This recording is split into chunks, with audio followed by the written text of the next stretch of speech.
TTP या फिर पाकिस्तान, तहरीक-ए-तालिबान पाकिस्तान या फिर पाकिस्तान खुद, किसी एक को चुने अफगानिस्तान।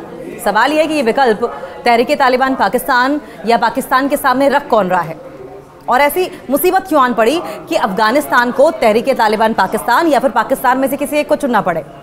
सीडीएफ बनते ही दरअसल ये शर्त रखी है आसिम मुनीर ने।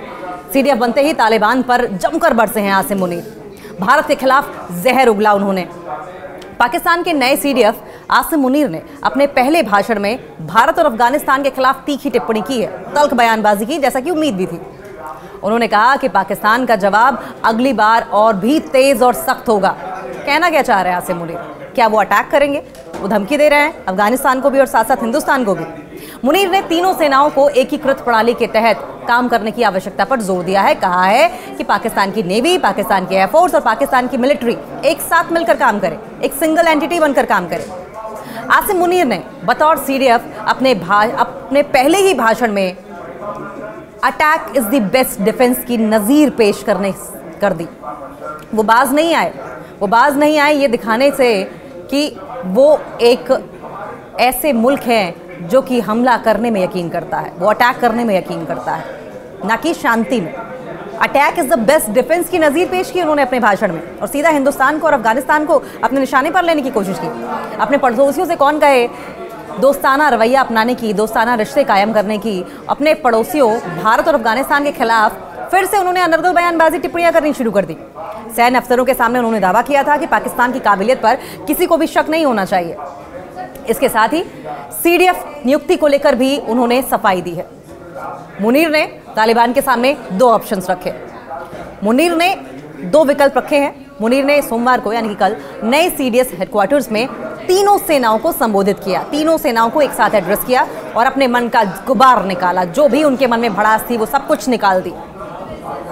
मीडिया आउटलेट जियो के अनुसार, जियो पाकिस्तान की एक न्यूज़ चैनल है, अफगानिस्तान से कहा कि अफगान तालिबान सरकार को या तो फितना अल खवारी या फिर पाकिस्तान में से किसी एक को चुनना होगा, क्योंकि उनके पास कोई तीसरा विकल्प नहीं है, कोई तीसरा ऑप्शन है ही नहीं। और यहीं वो नहीं रुके, अफगानिस्तान तक रुक जाते, तालिबान तक रुक जाते, टीटीपी तक रुक जाते। उन्होंने भारत के खिलाफ भी जमकर जहर उगला।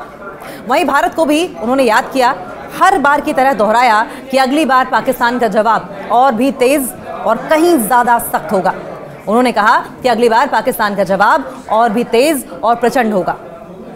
पाकिस्तान और ज़्यादा अग्रेसिव तरीके से अटैक करेगा। देश के पहले सीडीएफ के तौर पर अपनी नियुक्ति के बाद, अपने अपॉइंटमेंट के बाद जनरल हेडक्वार्टर जीएचक्यू में उन्होंने कहा कि बढ़ते खतरों को देखते हुए तीनों सेनाओं को एक यूनिफाइड सिस्टम के तहत काम करना चाहिए। सीडीएफ पोस्ट को लेकर सफाई दी गई। सीडीएफ पद क्यों ज़रूरी है इसका भी जिक्र उन्होंने किया। बोले चुनौतियों के बढ़ते और बदलते नेचर को देखते हुए, अब ध्यान दीजिए किस तरीके से वो अपने आप को इंपॉर्टेंट साबित करने की कोशिश कर रहे हैं। सीडीएफ पद इंपॉर्टेंट क्यों है, रिक्वायर्ड क्यों है, क्रूशियल क्यों है, ज़रूरी क्यों है, इसका भी जिक्र उन्होंने किया। बोले कि चैलेंजेस का जिस तरीके से बढ़ाव हो रहा है, चुनौतियां जिस तरीके से बढ़ रही हैं और चैलेंजेस का नेचर जिस तरीके से बढ़ रहा है, एक यूनिफाइड ट्राई सर्विसेज फ्रेमवर्क के तहत मल्टी डोमेन ऑपरेशन को और मजबूत किया जाना चाहिए। मुनीर ने कहा कि डिफेंस फोर्सेस हेडक्वार्टर्स बनाना इस दिशा में एक ज़रूरी कदम है, एक इम्पॉर्टेंट स्टेप है। हर सर्विस ऑपरेशनल तैयारी के लिए अपनी आइडेंटिटी बनाए रखेगी, जबकि नया हेडक्वार्टर इंटर सर्विस ऑपरेशंस में तालमेल बिठाएगा। पाकिस्तान को एक अमन पसंद देश बताया गया। इस पोस्ट को लेकर उठ रहे तमाम सवालों का जवाब देने की कोशिश कर रहे थे आसिम मुनीर और दावा किया कि तीनों सेनाओं के अंदरूनी कामकाज में किसी तरह का दखल नहीं दिया जाएगा। उन्होंने कहा कि तीनों सेनाओं की अपनी आंतरिक स्वायत्ता है और संगठनात्मक संरचनाएं बनाए रखी जाएंगी, यानी कि तीनों की आइडेंटिटी खत्म नहीं होगी, लेकिन तीनों को यूनिफाइड तरीके से एक प्लेटफॉर्म पर आकर काम करना होगा। उन्होंने कहा कि पाकिस्तान एक पीस लविंग कंट्री है, एक शांति पसंद देश है, लेकिन वो किसी को भी अपनी ज़मीनी एकता से समझौता बिल्कुल भी करने नहीं देगा। तो आसिम मुनीर ने मौका नहीं छोड़ा अपने मन की भड़ास निकालने का।